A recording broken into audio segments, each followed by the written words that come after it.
تشبیہ کیا ہوتا ہے؟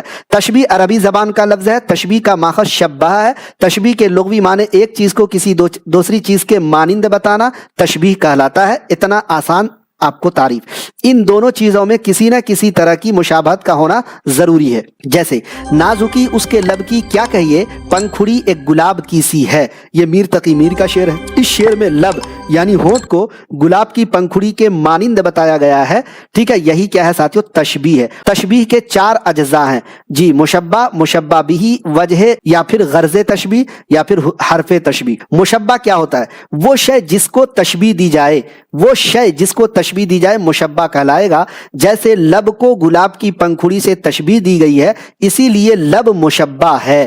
دوسری مثال، موتی جیسے دانت میں دانت کیا ہوا؟ مشبہ ہے، کیونکہ موتی جیسے دانت، یعنی موتی جیسے دانت کا مطلب کیا ہوا کہ دانت کو تشبیہ دی جا رہی ہے موتی کی خوبصورتی سے، موتی جیسے چمک سے، موتی کی چمک جیسے چمک سے۔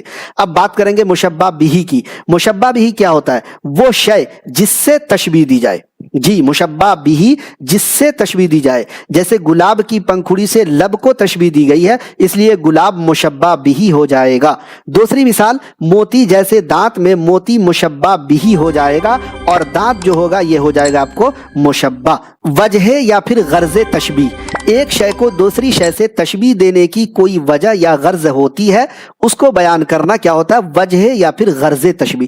اچھا، باقی کتاب والے نے وجہ اور غرض تشبیہ کو الگ الگ کر کے لکھا، جبکہ NCERT والے SCERT والوں نے کیا کیا؟ وجہ یا پھر غرض تشبیہ کو ایک جگہ بیان کیا۔ اب اس کی مثال دیکھیے، اب اس کا ایگزامپل دیکھیے کیا ہے۔ نازک سرخ لب کو گلاب کی پنکھڑی اس لیے کہا گیا کہ گلاب کی پنکھڑی نازک اور سرخ ہوتی ہے۔ نازکی اس کے لب کی کیا کہیے کرا؟ نازک سرخ لب کو گلاب کی پنکھڑی اس لیے کہا گیا کہ گلاب کی جو پنکھڑی ہے نا وہ نازک اور کیا ہوتی ہے؟ سرخ یعنی لال ہوتی ہے۔ اسی طریقے سے جو لب ہے، ہونٹ ہے، وہ بھی نازک اور سرخ یعنی ہونٹ ہوتے ہیں، یعنی اس میں نزاکت اور سرخ رنگ وجہ تشبیہ، وجہ شبہ ہے۔ دوسری مثال، موتی جیسے دانت میں دانتوں اور موتی کی سفیدی یعنی صفائی اور چمک وجہ تشبیہ ہے۔ دوسری مثال۔ چوتھا ہے حرف تشبیہ، وہ لفظ جو تشبیہ دینے کے لیے استعمال کیے جائیں۔ میر کے اس شعر میں لفظ سی یعنی کی سی، پنکھڑی ایک گلاب کی سی ہے، جو ہے سی حرف تشبیہ ہے۔ دوسری مثال میں موتی جیسے دانت میں جیسے